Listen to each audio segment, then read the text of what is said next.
कांग्रेस सांसद राहुल गांधी 26 से 28 अप्रैल तक अंडमान और निकोबार दौरे पर रहे, जिस दौरान उन्होंने आदिवासी समुदाय, प्रवासी परिवारों और पूर्व सैनिकों से मुलाकात की। साथ ही सरकार की नीतियों को लेकर भी सवाल उठाए, जिससे बीजेपी एक बार फिर सवालों के घेरे में आ गई है। तो क्या कुछ कहा है राहुल गांधी ने और क्या है ये पूरी खबर, जानेंगे इस रिपोर्ट में। कांग्रेस सांसद राहुल गांधी ने अपने अंडमान और निकोबार दौरे को लेकर कई बड़े दावे किए हैं। साथ ही अपनी यात्रा का एक वीडियो शेयर करते हुए सरकार पर कई सवाल दागे हैं। उन्होंने कहा कि आज मैंने ग्रेट निकोबार की यात्रा की। ये मेरे जीवन के सबसे असाधारण जंगल है। ऐसे पेड़ जो स्मृति से भी पुराने हैं, ऐसे जंगल जिन्हें उगने में पीढ़ियां लग गई। इस द्वीप के लोग भी उतने ही सुंदर हैं। आदिवासी समुदाय और यहाँ बसे लोग दोनों, लेकिन उनसे उनका हक छीना जा रहा है। सरकार यहाँ जो कर रही है उसे परियोजना कहती है। मैंने जो देखा है वो कोई परियोजना नहीं है। ये लाखों पेड़ हैं जिन पर कुल्हाड़ी से वार किया जाना तय है।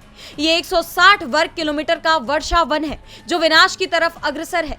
ये वे समुदाय हैं जिन्हें नजरअंदाज किया गया है, जबकि उनके घर छीन लिए गए हैं। ये विकास नहीं है, ये विकास की आड़ में विनाश है।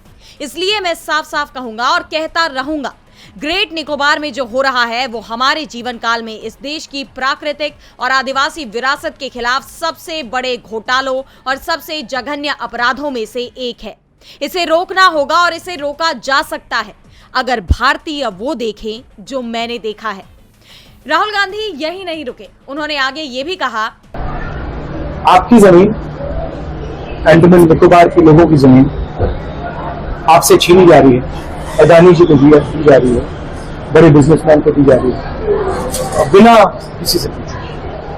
वहां पे फॉरेस्ट राइट एक्ट इंप्लीमेंट नहीं हो रहा है, सेटलर्स को सही कॉम्पेंसेशन नहीं मिल रहा, आदिवासियों को सही कॉम्पेंसेशन की बात ही नहीं शुरू हुई।